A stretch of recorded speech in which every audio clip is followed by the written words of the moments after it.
রব্বুল আলামিন চাহে তো আমরা সূরা ইনশিরাহ অর্থাৎ সূরা আলাম নাশরাহ এই মক্কি সূরাটিরও আলোচনা করব ইনশাআল্লাহ। দেখুন, আল্লাহ রব্বুল আলামিন মুহাম্মদ সাল্লাল্লাহু আলাইহি ওয়াসাল্লামের অন্তরের মধ্যে ইলম ও মারিফাতের এক কাইফিয়াত সৃষ্টি করে দিয়েছিলেন। অর্থাৎ আমাদের নবীজি সাল্লাল্লাহু আলাইহি ওয়াসাল্লামের অন্তর একদিকে আল্লাহর পক্ষ থেকে নতুন নতুন জ্ঞান আহরণ করা এবং সেগুলোকে সংরক্ষণ করার জন্য বেতাব হয়ে থাকত। অপরদিকে আল্লাহ পাকের মারিফাত তার পরিচিতি লাভ করার জন্য পাগল পাড়া হয়ে থাকত, যার ফলে দিনকে দিন রাতকে রাত তিনি হেরা গুহার মধ্যে অবস্থান করে কাটিয়েছেন।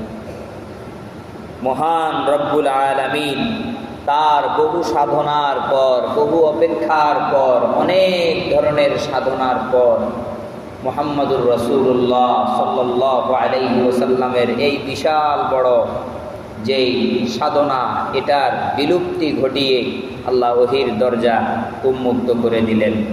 জিবরাইল আলাইহিস সালাতু ওয়াস সালামকে ওহী নিয়ে পাঠালেন। তো আল্লাহ রব্বুল আলামিন বলছেন, হে রাসূল, আপনার অন্তর সংকুচিত ছিল, অর্থাৎ ওহী ধারণ করার মতো যোগ্যতা আপনার অন্তরে ছিল না। কিন্তু ইয়া রাসূলুল্লাহ, আমি কি আপনার জন্য আপনার বক্ষকে উন্মোচিত করে দেইনি? চিন্তা করুন, একজন সাধারণ মানুষ সে আল্লাহ রব্বুল আলামিনের কালিমাত, আল্লাহ রব্বুল আলামিনের কালাম নিজের অন্তরে, নিজের কানে ধারণ করবে এমন শক্তি কি রাখে না? মুহাম্মদ সাল্লাল্লাহু আলাইহি ওয়াসাল্লাম নবুয়ত প্রাপ্তির আগের যেই অবস্থা, ওই অবস্থা অনুযায়ী আল্লাহর ওহী তার অন্তরে লালন করার মতো ওরকম যোগ্যতা এবং ওরকম শক্তি আল্লাহ তাকে দেয়নি। কিন্তু আল্লাহ নিয়মতান্ত্রিকভাবে ধীরে ধীরে মুহাম্মদ সাল্লাল্লাহু আলাইহি ওয়াসাল্লামকে ওহী অবতীর্ণ যখন হবে ওই ওহী ধারণের জন্য উপযোগী করে তুলেছেন। কখনো ফেরেশতাদেরকে পাঠিয়েছেন, যাও আমার নবী হযরত মুহাম্মদ সাল্লাল্লাহু আলাইহি ওয়াসাল্লামের বক্ষ বিদীর্ণ করো, অর্থাৎ ওপেন হার্ট সার্জারি করে ভেতরের যত কিছু আছে সব কালিমাগুলোকে ধুয়ে মুছে পরিষ্কার করে আবার সুন্দর করে লাগিয়ে দাও। এরকম ভাবে হুজুর আকরাম সাল্লাল্লাহু আলাইহি ওয়াসাল্লামের সাথে এরকম ওপেন হার্ট সার্জারির বিষয়টি প্রায় 3 থেকে 4 বার ঘটেছে। হুজুর আকরাম সাল্লাল্লাহু আলাইহি ওয়াসাল্লাম একেবারে শিশু হালিমার ঘরে অবস্থান করে ওই সময় একবার ঘটেছে। হুজুর আকরাম সাল্লাল্লাহু আলাইহি ওয়াসাল্লাম যখন কিছুটা বড় হলেন আরেকবার ঘটেছে। হুজুরের নবুয়তের আগে একবার ঘটেছে। এরকম ভাবে মুহাম্মদ সাল্লাল্লাহু আলাইহি ওয়াসাল্লামকে আল্লাহ রাব্বুল আলামিন ওহী ধারণের উপযোগিতা ধীরে ধীরে দান করেছেন। অথবা হুজুর আকরাম সাল্লাল্লাহু আলাইহি ওয়াসাল্লামের বক্ষ আল্লাহর ইলম ও মারিফাত ধারণ করার মতো সক্ষম ছিল না। আল্লাহ বাতিনিভাবে, রূহানিভাবে আল্লাহ ওই সক্ষমতা দান করেছেন। সে কারণে আল্লাহ রাব্বুল আলামিন আয়াত নাজিল করেছেন, বলেন, আলাম নাশরাহ লাকা সাদরাকা ওয়া ওয়াদা'না আনকা বিজরাক আল্লাযী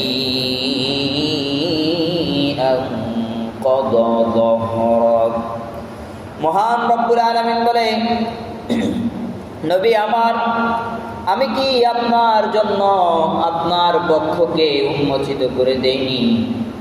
আপনার বক্ষ আমার ইলম এবং মারিফাত ধারণ করার মতো যোগ্যতাশীল এক সময় ছিল না, কিন্তু আমি ধীরে ধীরে উপযোগী করেছি।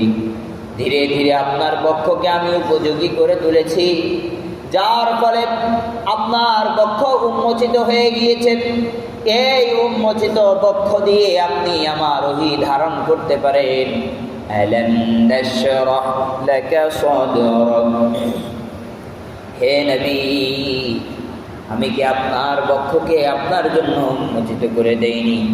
আল্লাহ রাব্বুল আলামিন তারপরে বলেন ওয়া ওয়াদা'না আনকা বিজরাক, এবং আমি আপনার থেকে আপনার সমস্ত বোঝাগুলোকে হালকা করে দিয়েছি। আপনার থেকে আপনার সমস্ত বোঝাগুলোকে নামিয়ে দিয়েছি।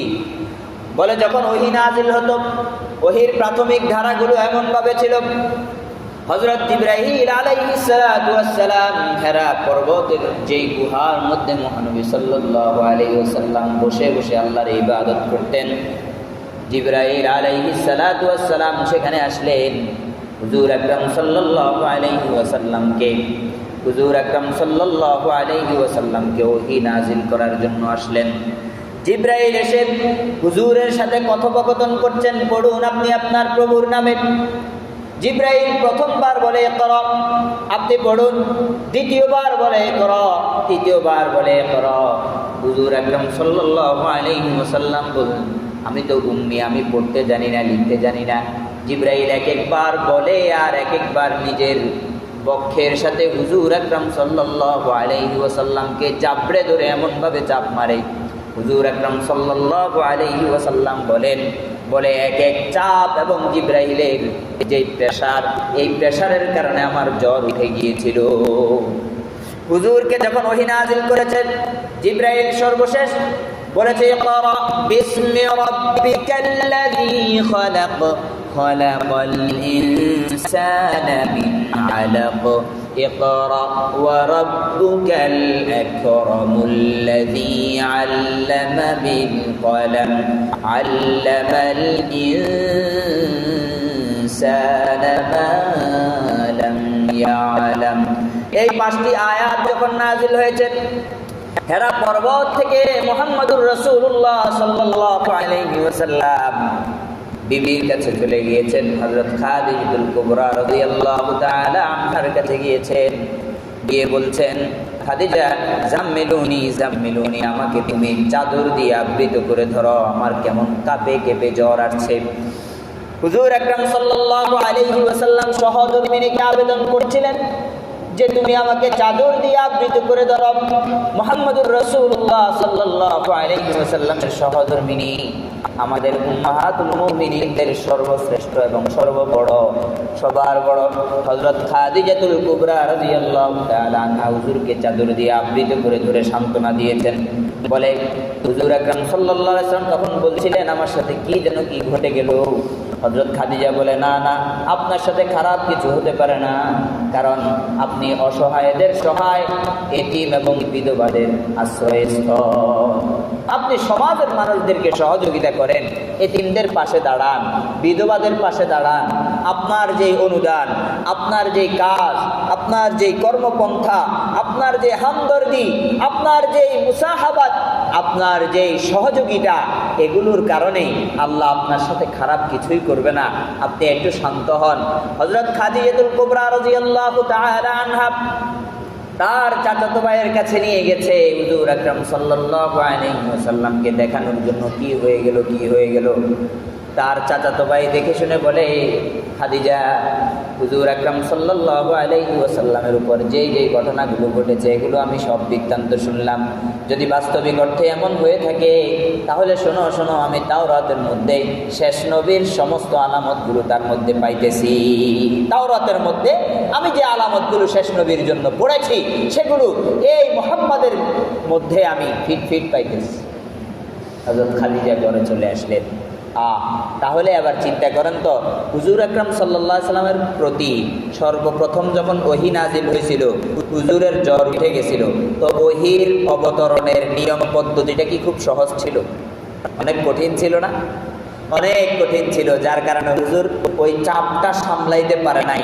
অর্থাৎ হুজুরের জন্য খুব কষ্টসাধ্য হয়ে গিয়েছিল। আগে আল্লাহ তার বক্ষ উন্মোচন করে দিয়েছেন, সে কারণে ওহী ধারণ করতে পারছেন। এখন আল্লাহ রব্বুল আলামিন যেই ওহী নাজিল করেছেন, প্রথম সময়ে আল্লাহ রাসূলের উপর যখন ওহী নাজিল হতেন, তিনি শারীরিকভাবে মানসিকভাবে খুব একদম বিক্ষিপ্ত হয়ে যেতেন। একটা তো হলে উনি ঘামায়ে যেতেন, জ্বর উঠে যাওয়ার উপক্রম হতো। দ্বিতীয়ত কথা হলো হুজুরের রুহানি অবস্থা, আত্মিকভাবেও তিনি অনেকটা জিত সাব্যস্ত হয়ে পড়তেন। ওহীর অবতরণ এত কঠিন বিষয় ছিল, কারণ কালাম কার? আল্লাহ রাব্বুল আলামিনের।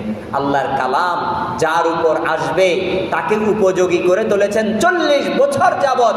হুজুর আকরাম সাল্লাল্লাহু আলাইহি সাল্লামের সিনা বক্ষ এগুলোকে আল্লাহ তৈরি করেছেন, তারপর ওহী নাজিল করেছেন। এর পরেও এই ওহী ধারণ করতে হুজুরের জন্য কষ্ট হয়ে যাচ্ছে। ধারাবাহিকভাবে কিছুদিন এভাবে চলতে লাগলো। হুজুরের উপর ওহী নাজিল হয়, হুজুরের কিছুটা অশান্তি সৃষ্টি হয়ে যায়, অর্থাৎ হুজুরের অন্তর তো ওহী দিয়ে ধারণ করছে, কিন্তু হুজুর শারীরিকভাবে অসুস্থ হয়ে পড়ছেন, অথবা হুজুরের শরীর তো ওহী ধারণ করছে, কিন্তু মানসিকভাবে হুজুর খুব একবারে ভীত সাব্যস্ত হয়ে পড়ছে। এরকম একটা পরিস্থিতি। আল্লাহ রাব্বুল আলামিন মুহাম্মদুর রাসূলুল্লাহ সাল্লাল্লাহু আলাইহি ওয়াসাল্লামকে আয়াত নাজিল করে বলেন, وَوَضَعْنَا عَنكَ وِزْرَكَ الَّذِي أَنقَضَ ظَهْرَكَ। মুহাম্মদুর রাসূলুল্লাহ সাল্লাল্লাহু আলাইহি ওয়াসাল্লাম বলে, যেই ভারের কারণে আপনার পিঠ নুজ্জ হয়ে যাচ্ছিল, وَوَضَعْنَا عَنكَ وِزْرَكَ, আর আপনার উপর থেকে নামিয়ে দিয়েছি আপনার বোঝা। যেই ভারের কারণে আপনার পিঠ নুজ্জ হয়ে যাচ্ছিল, আল্লাযী আনকাদা যহরক, যেই বোঝাটা আপনাকে একবারে নুজ্জমান করে দিয়েছিল, আপনার পিঠকে সোজা হতে দিচ্ছিল না। যেই বোঝার কারণে হে মুহাম্মদ সাল্লাল্লাহু আলাইহি সাল্লাম আপনার কষ্ট হচ্ছিল, ওহীর যেই ভার, যেই ভারত্ব, এই ভারত্ব আপনি নিতে পারছিলেন না, আমি তাও ঠিক করে দিলাম, আপনার উপর থেকে আপনার বোঝা সরায় নিলাম। এটা কেমন বিষয়টা? বলে, যেই ওহী আপনার কাছে 50 কেজি ওজনের একটা ওহী, এটা ধারণা আর কি, যেই জিনিসটা আপনার কাছে 50 কেজি ওজনের লাগতো, আমি আল্লাহ রাব্বুল আলামিন আপনাকে সক্ষমতা বাড়িয়ে দিয়েছি।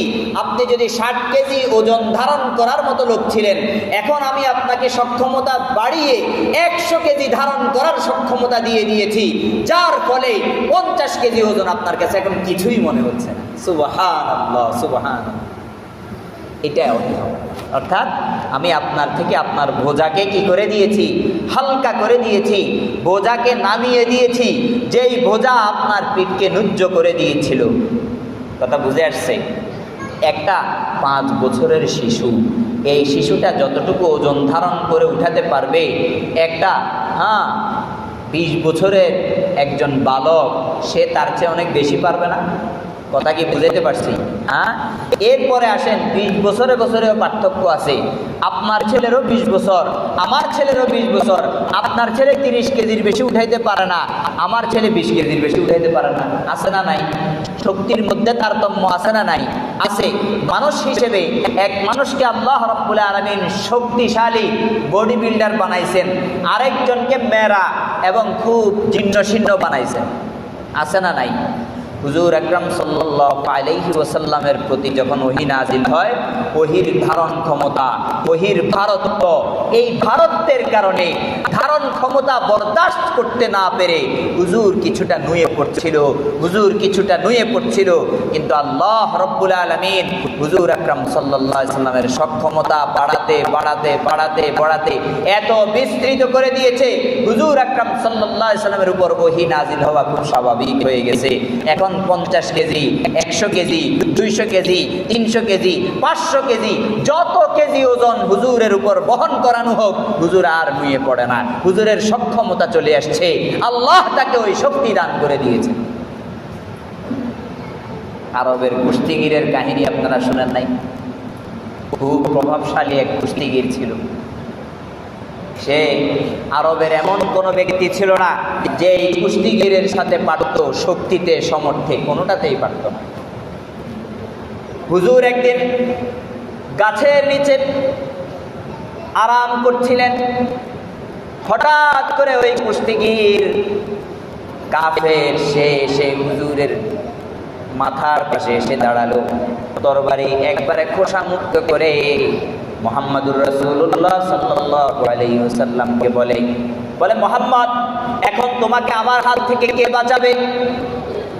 হুজুর আকরাম সাল্লাল্লাহু আলাইহি সাল্লাম চোখ খুলে দেখে ওই ব্যক্তি তরবারি একবারে টান করে দাঁড়িয়ে আছে। বলে তোমাকে আমার হাত থেকে কে বাঁচাবে? হুজুর আকরাম সাল্লাল্লাহু আলাইহি ওয়াসাল্লাম শুধু একটা কথা বলেছেন, বলে আমাকে আমার আল্লাহ বাঁচাবে, আল্লাহ বাঁচাবে। এই কথাটা শোনার সাথে সাথে তার হাত থেকে তরবারি থরথর করে কেঁপে পড়ে গেছে নিচে। তার হাতে আর তরবারি নাই। তার শক্তি, এত বড় শক্তিধর ব্যক্তি কেমন যেন দুর্বল হয়ে গেল। মুহাম্মদুর রাসূলুল্লাহ সাল্লাল্লাহু আলাইহি ওয়াসাল্লামকে প্রথমবার জিজ্ঞাসা করেছে কে বাঁচাবে? হুজুর আকরাম সাল্লাল্লাহু আলাইহি সাল্লাম বলছে আমাকে আমার আল্লাহ বাঁচাবে। আবারও আল্লাহ বাঁচাবে উত্তর। তৃতীয়বার যখন আল্লাহ বাঁচাবে বলেছে, তার আর শক্তি সে ধরে রাখতে পারছিল না, এমন ভাবে সে দুর্বল হয়ে গেল। মুহাম্মদুর রাসূলুল্লাহ সাল্লাল্লাহু আলাইহি সাল্লামের কাছে এসে মুসলমান হয়ে সর্বশেষ গেল। কি বুঝলেন? হুজুর আকরাম সাল্লাল্লাহু আলাইহি সাল্লামকে কেমন সক্ষমতা আল্লাহ দিয়েছেন।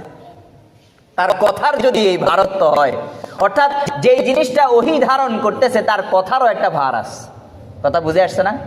দুনিয়ার মধ্যে আল্লাহর কালামকে যে ধারণ করতেছে মুহাম্মদুর রাসূলুল্লাহ সাল্লাল্লাহু আলাইহি ওয়াসাল্লাম, যেই মেশিনের মধ্যে, যেই বড় ফিল্টারিং এর মধ্যে আল্লাহর কালাম ফিল্টারিং হয়ে আমার কাছে আপনার কাছে এসেছে, ওই ফিল্টারটারও একটা ভারত্ব আছে। কি আছে?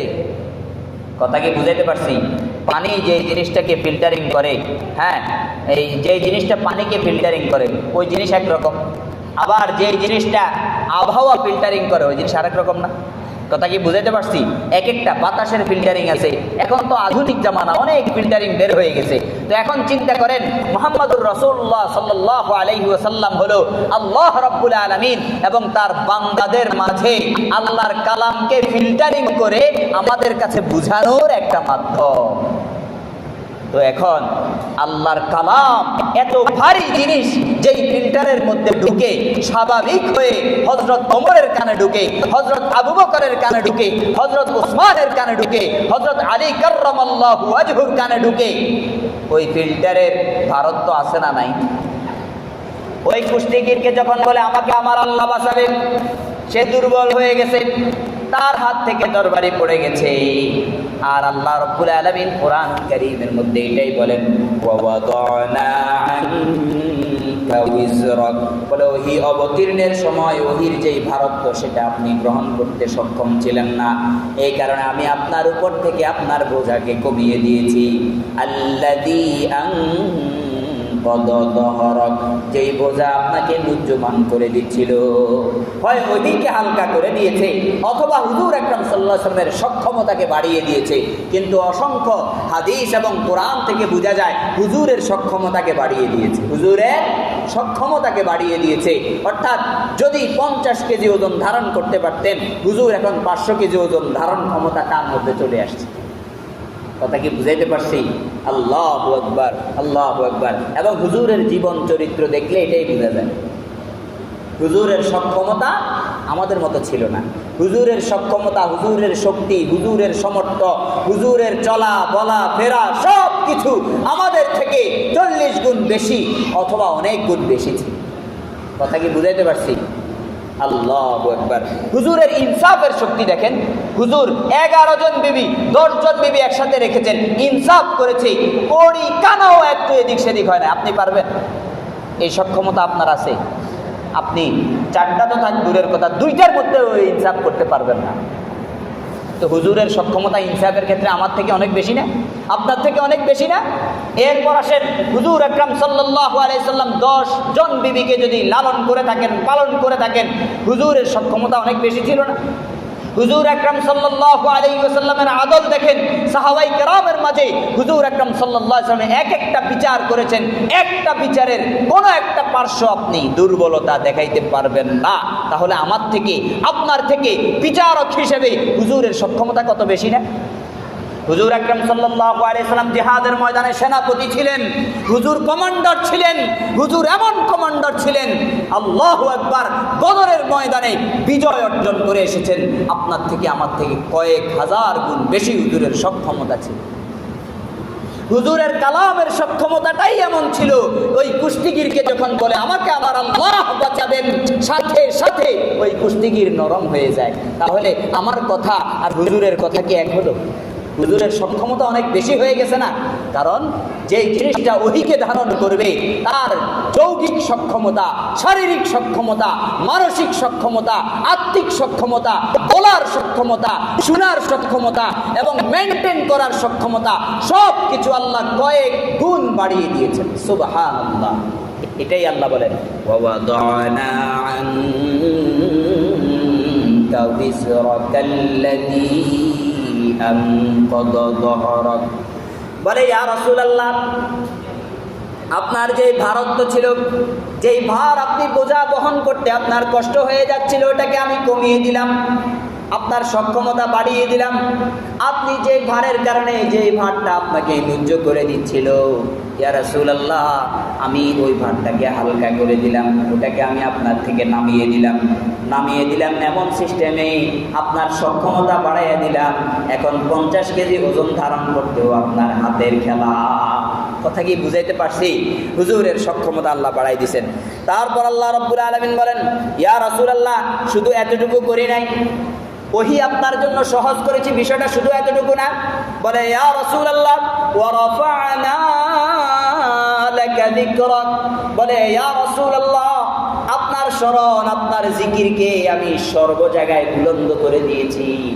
যখন মসজিদে, চৌধুরীপাড়া মসজিদের মধ্যে আজান হয়, আল্লাহু আকবার 4 বার বলার পরে বলে আশহাদু আল্লা ইলাহা ইল্লাল্লাহ, তারপরে বলে আশহাদু আন্না মুহাম্মাদুর রাসূলুল্লাহ। আপনার আওয়াজ সেখানে বুলন্দ করে দিয়েছি।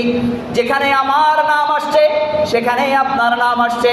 যেখানে মানুষ মুসলমান হচ্ছে লা ইলাহা ইল্লাল্লাহ বলে, সাথে সাথে আপনার নাম বলছে মুহাম্মাদুর রাসূলুল্লাহ।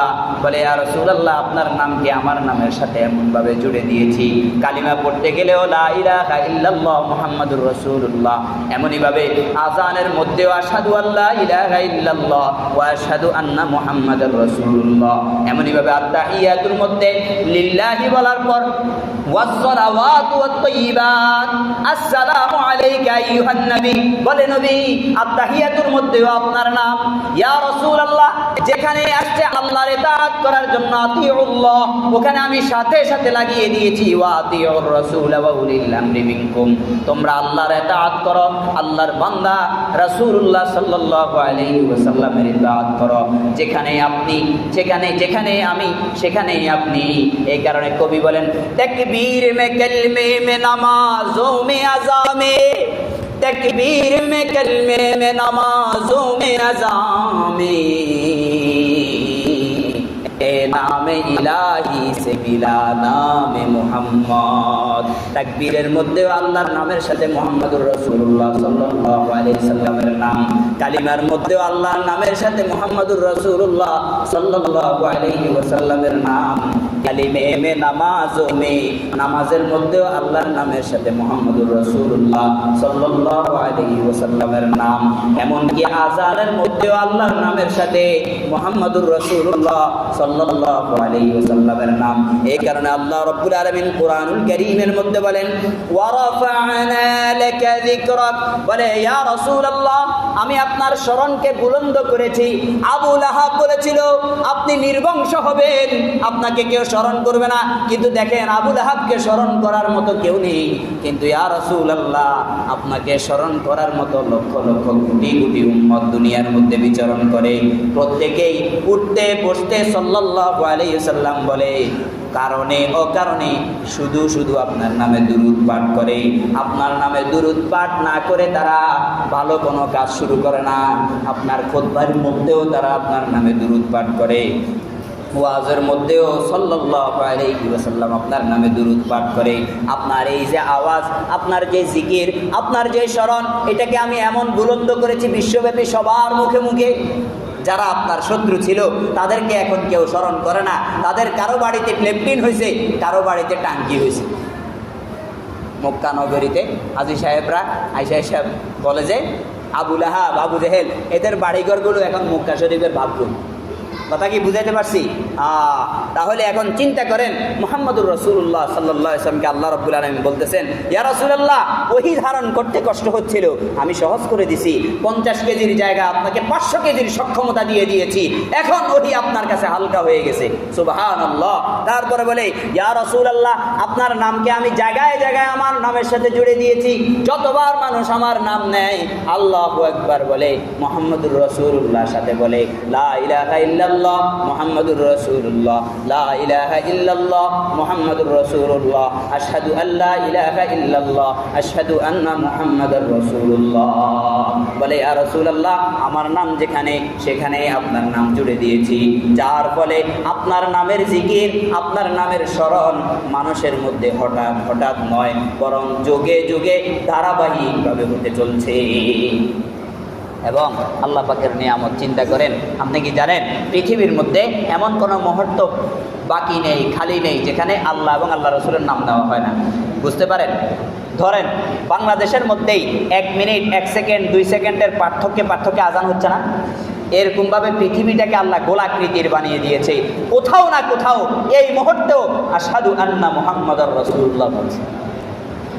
এরকম এক সিস্টেম, এরকম এক নিজাম বিজ্ঞানীরা তো পরে আবিষ্কার করেছেন, কিন্তু এই যে কারুকার্য, আল্লাহর জগৎ সৃষ্টি, আল্লাহর মাখলুক সৃষ্টির এমন এক কাইফিয়াত আল্লাহ রাব্বুল আলামিন সৃষ্টি করে দিয়েছেন।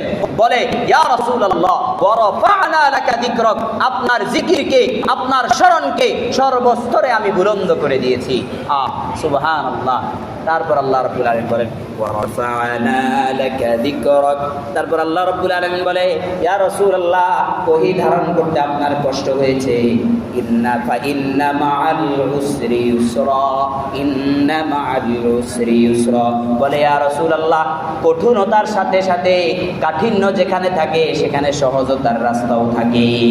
সুতরাং কাঠিন্যতা দেখলে বিচলিত হওয়ার কোনো কারণ নেই। মুসিবতে আছেন, আগে দেখেন আমি হকের উপর আছি কিনা। যদি আপনি হকের উপর থাকেন, মুসিবত যত গভীর হোক সকাল আপনার হবে, আপনি আল্লাহর কাছে জিতে যাবেন। আল্লাহর কাছে কি করবেন? এই কারণে ফা ইন্না মাআল উসরি ইউসরা, ইন্না মাআল উসরি ইউসরা। বলে ইয়া রাসূলুল্লাহ কাঠিন্যের সাথে সাথে আসানি আছে। যেখানে কঠোরতা আছে আল্লাহ রাব্বুল আলামিন সেখানে আসানি রেখে দিয়েছেন, সেখানে আল্লাহ রাব্বুল আলামিন সরলতা রেখে দিয়েছেন, সহজতা রেখে দিয়েছে। কথা কি বুঝাইতে পারছি? অনেক ভাই আছে বিচলিত হয়ে যায় দুনিয়াবি বিভিন্ন কারণে। পেরেশানিগুলো যখন ভিড়ে ধরে, একবারে ঘিরে ধরে, তখন মনে হয় হায় আমি এখনই মনে হয় শেষ হয়ে গেলাম। না না, আল্লাহ যত কঠোর ফয়সালা আপনার জন্য করবে, কঠোর ফয়সালার পর আপনার জন্য তত বেশি সহজ ফয়সালা করবে। বিপদ সবসময় থাকে, আবার সুখও সবসময় থাকে না, ঠিক আছে না? বিপদ সবসময় থাকে না, সুখও সবসময় থাকে না। তো এটাই হলো মানুষের জীবন, এই তো নদীর খেলা। এক জায়গায় বাটা হবে, আরেক জায়গায় কি হবে? জোয়ার হবে। এটাই জীবনটা, এইভাবেই কাটাতে হবে। এর মধ্যেই মুমিনের জন্য শিক্ষা, এর মধ্যেই মুমিনের জন্য পরীক্ষা। মুমিন বাটার সময় ধৈর্য ধারণ করবে, জোয়ার আসলে আনন্দে আত্মহারা না হয়ে আল্লাহর শুকরিয়া আদায় করবে। কি করবে? ঘটার সময় ধৈর্য ধারণ করবে, পানি না থাকার কারণে, রিজিক না থাকার কারণে। আবার যখন জোয়ার আসবে তখন আনন্দে আত্মহারা হয়ে স্পিড বল দিয়ে অমুক সমুক না করে বরং কি করবে? আল্লাহ শুকরিয়া আদায় করবে। আয় আল্লাহ, যেই পানি চলে গিয়েছিল আপনি আবার পৃথিবীর অন্য প্রান্ত থেকে আমার জন্য সেই পানির ব্যবস্থা করেছেন। অর্থাৎ যেই রিজিক আমার কাছে ছিল না, আমি আত্মনিষ্ঠ হয়ে গিয়েছিলাম, আবার আপনি আমার জন্য রিজিকের ব্যবস্থা করেছেন, আমার ব্যবসাটাকে চাঙ্গা করে তুলেছেন। ও আল্লাহ, সিজদায় পড়ে আপনার কাছে লুটিয়ে পড়ে কাঁদি। এটা হলো মুমিনের বৈশিষ্ট্য। এটা হলো কি? মুমিনের বৈশিষ্ট্য। এই কারণে আল্লাহ রাব্বুল আলামিন বলেন ইন্না মাআল উসরি ইউসরা। বলে কাঠিন্য আসবে, কঠিন কাজগুলো আসবে, কিন্তু তার সাথে সাথে সরলতা আসবে, সহজতা আসবে।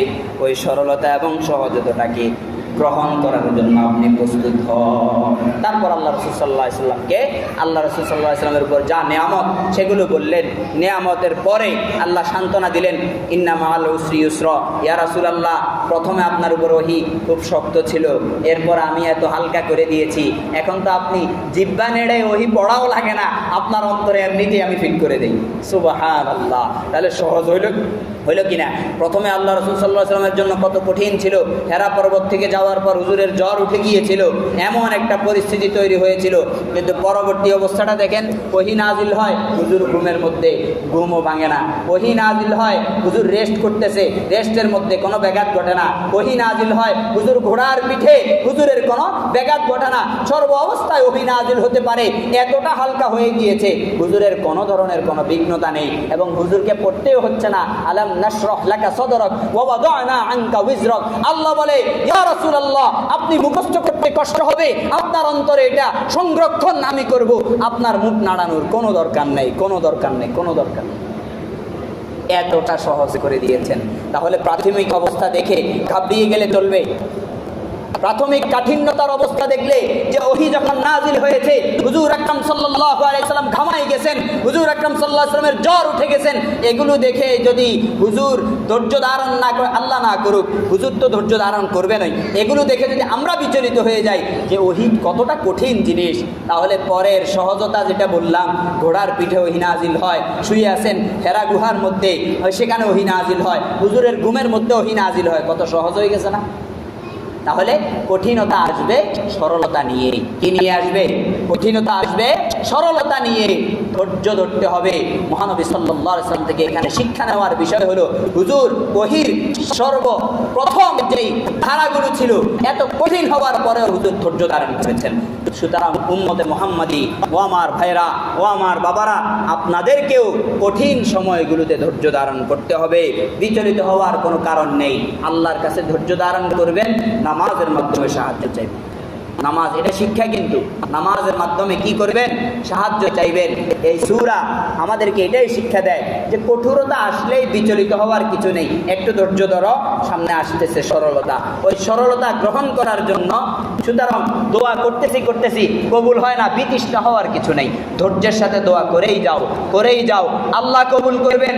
আল্লাহ মহান, আল্লাহ আমার ধৈর্যটাকে দেখতেছে, এগুলো কল্পনা করে করে দোয়া করতে থাকো, দোয়া একসময় আল্লাহ কবুল করে ফেলবেন। কিন্তু যদি বিচলিত হয়ে যায় তাহলে আর কোনো কিছু পাবো না, আল্লাহর পক্ষ থেকে না দোয়া কবুল করাতে পারবো, না ওই যে কঠিন সময়টা গেছে এটা এক সময় শেষ হয়ে যাবে, বরং কঠিন সময়ের পর আবার কঠিন সময় আসবে, আবার কঠিন সময় আসবে। সে কারণে ধৈর্য ধারণের মাধ্যমে আল্লাহর থেকে সহজ সরল সময়টা আমাকে নিতে হবে। কথা কি বুঝাইতে পারছি? তাহলে কোরআনের এই আয়াত দ্বারা কি বুঝলাম? ইন্না মাআল উসরি ইউসরা, কঠিন আসবে কিন্তু তার সাথে সরলতা নিয়ে আসবে। আমাদের জন্য জরুরত হলো ধৈর্য ধারণ করা, আমাদের জন্য জরুরত হলো কি? ধৈর্য ধারণ করা। তারপর আল্লাহ রাব্বুল আলামিন বলেন, ফাইযা ফারাগতা ফানসাব। রাসূলুল্লাহ সাল্লাল্লাহু আলাইহি ওয়াসাল্লামকে পরের আয়াতের মধ্যে বলেন, ইয়া রাসূলুল্লাহ যখন আপনি অবসর সময় পাবেন, অর্থাৎ দাওয়াতি কাজ করছেন, মানুষদেরকে বুঝাইতেছেন, ইসলামের দিকে ডাকতেছেন, সব কিছু থেকে যখন অবসর হয়ে যাবেন, তখন আপনি মনোনিবেশ করেন প্রভুর দিকে, আপনি গবেষণা করেন, আপনি তখন সাধনা করেন, গভীর ধ্যান মগ্নে আপনি আত্মনিয়োগ করেন, মুরাকাবা করেন, মুশাহাদা করেন, রবের সাথে সম্পর্কও ঠিক রাখেন। ইয়া রাসূলুল্লাহ, দুনিয়ার যত ব্যস্ততাই আমাকে ঘিরে ফেলুক, কিন্তু আল্লাহর সাথে আমার সম্পর্ক থাকতে হবে। যদি আল্লাহর সাথে আমার সম্পর্ক না থাকে, লক্ষ লক্ষ কোটি কোটি টাকা কামাই রোজগারের পরেও আমার আত্মিক প্রশান্তি আসবে না। আর যার সাথে আল্লাহর সম্পর্ক ভালো, সেই ব্যক্তি 10,000 5,000 টাকা দিয়েও আত্মিক প্রশান্তি পেয়ে যাবে। অন্তরের প্রশান্তি, অন্তরের দিলচাস্পি, অন্তরের ভালো, এই জিনিসটা যে কত মূল্যবান, এটা একজন পেরেশান ব্যক্তিকে জিজ্ঞাসা করেন, যার অন্তরটা অস্থির হয়ে আছে।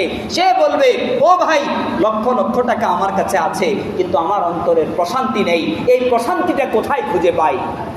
সুতরাং এই প্রশান্তির জন্য রবের সাথে আমার সাহায্য লাগবে, রবের সাথে আমার কানেকশন লাগবে, রবের সাথে কানেকশন করে অন্তরের প্রশান্তি ভিক্ষা করে ওখান থেকে আনতে হবে।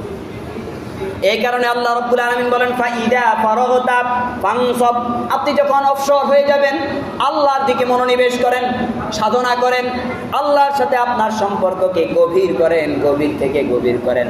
ওয়া ইলা রাব্বিকা ফারগব, তারপর আল্লাহ রাব্বুল আলামিন বলেন এবং স্বীয় রবের ওই প্রতি মনোনিবেশ করেন। অর্থাৎ আপনার সান্ত্বনার জায়গা শুধু সেটাই, আপনার ভালোবাসার জায়গা শুধু সেটাই। স্ত্রী আপনাকে যদি দুঃখ দেয়, কোন স্ত্রীকে গিয়ে বলবেন আল্লাহ ছাড়া কেউ আছে? বাবা যদি আপনাকে দুঃখ দেয়, তার কাছে গিয়ে বলবেন আল্লাহ ছাড়া কেউ আছে? মা যদি আপনাকে দুঃখ দেয়, তার কাছে গিয়ে বলবেন আল্লাহ ছাড়া কেউ আছে? সুতরাং সকল ভালোবাসার ঊর্ধ্বে হলো আমার রব্বুল আলামিন মুহাম্মদুর রাসূলুল্লাহ সাল্লাল্লাহু আলাইহি সাল্লাম, যাকে মালজা মেনেছেন, যাকে ঠিকানা মেনেছেন, যার প্রতি সমস্ত হামদর্দি, সমস্ত ভালোবাসাগুলো সেখানে নিবদ্ধ করে দিয়েছেন, সেটাই আমাদের আসল ঠিকানা। বাবার হাতে দুঃখ পেলে আল্লাহকে বলা যায়, মায়ের হাতে দুঃখ পেলে আল্লাহকে বলা যায়, সন্তান দুঃখ দিয়েছে আল্লাহকে বলা যায়, স্ত্রী দুঃখ দিয়েছে আল্লাহকে বলা যায়। কিন্তু আমার প্রিয় ভাই, যদি ওই জায়গা আমার না থাকে, এই সমস্ত দুঃখের কথাগুলো কাকে বলবো? কোন বন্ধু আছে আমার পৃথিবীর মধ্যে যাকে আমি শোনাবো, শুনেন আমার স্ত্রী আমাকে দুঃখ দিয়েছে, হয়তো স্ত্রীকে চালাইতেই পারস না, দুঃখের বদলা দুঃখই পাবো, সুখ আর পাবো না। ওই জায়গাটা ঠিক রাখতে হবে। এই কারণে আল্লাহ বলেন ইন্না মা'আল উসরি ইউসরা, বান্দা একটু কঠোরতা আসবে, এটা তো আমারই নিয়ম, আমিই দিয়েছি, এত বিচলিত হওয়ার কি আছে? একটু ধৈর্য ধারণ করো, আমার প্রতি ভরসা রাখো, আমি তো আছি এখনো, আমার তো সম্পর্ক সেটাই, তোমাকে সৃষ্টি করার সময় যে সম্পর্ক ছিল, তোমাকে মহব্বত করে সৃষ্টি করেছি, এরপর এই পরিস্থিতিতে এসে এখনো কি মহব্বত কমে গেছে? এখনো তো সেটাই আছো, তুমি তো আব্দুল করিম আমার কাছে সেই ভালোবাসার পাত্র যাকে আমি নিজের হাতে আদর করে সৃষ্টি করেছি। এত বিচলিত হওয়ার কিছু আছে? কিচ্ছু নাই। কঠোরতা আসবে, সরলতার জন্য ধৈর্য ধারণ করব, অনেক ব্যবসা বাণিজ্যে লস খাবো, অনেক কিছু হবে, বিবির সাথে আমার অনেক ঝগড়া হবে, বাবার সাথে হবে, মায়ের সাথে হবে, আবার ছেলে সন্তানের সাথে হবে, সমস্ত কিছু রুটে আল্লাহর কাছে জানাবো। এই কারণে হযরতে ইউসুফ আলাইহিস সালাতু ওয়াস সালামের পিতা হযরতে ইয়াকুব আলাইহিস সালাতু ওয়াস সালাম ইউসুফকে যখন হারিয়ে ফেলেছে, তিনি বলেন ইন্নামা আশকু বাতি ওয়া হুজনি ইলাল্লাহ, ইন্নামা আশকু বাতি ওয়া হুজনি ইলাল্লাহ। কুরআনুল কারীম সূরা ইউসুফের মধ্যে বলে আমার সমস্ত দুঃখ বেদনা আমি একমাত্র আল্লাহকে বলি, আর কাউকে বলতে রাজি নাই। 11টা সন্তান ছিল, তাদের মধ্যে কোনো একটা ছেলেকে ডেকে বলে না আমি খুব দুঃখ পাইছি। কাকে বলতেছে? আল্লাহকে বলতেছে ইন্নামা আশকু বাতি ওয়া হুজনি ইলাল্লাহ। তাহলে এই সূরা থেকে আমরা একেবারে সংক্ষেপে যদি বলি, ধৈর্য শিক্ষা নিব। কি নিব? কঠিন পরিস্থিতি আসার পর এই কথাটা আমি চিন্তা করব, আমি আল্লাহর সাথে সাধনা ঠিক রাখবো, আল্লাহর সাথে সম্পর্ক ঠিক রাখবো, একটা সময় আমার সুদিন আসবে, সেই সুদিনে আমি সবাইকে নিয়ে হাসবো। আল্লাহ রাব্বুল আলামিন আমাদের সবাইকে কোরআন থেকে উপকার গ্রহণ করার তৌফিক দান করুন। কোরআনের আয়াতগুলো হৃদয়ঙ্গম করে নিজের আমল এবং নিজের আকীদাকে হেফাজত করার তৌফিক দান করুন। ওয়া মা তৌফিকি ইল্লা বিল্লাহ।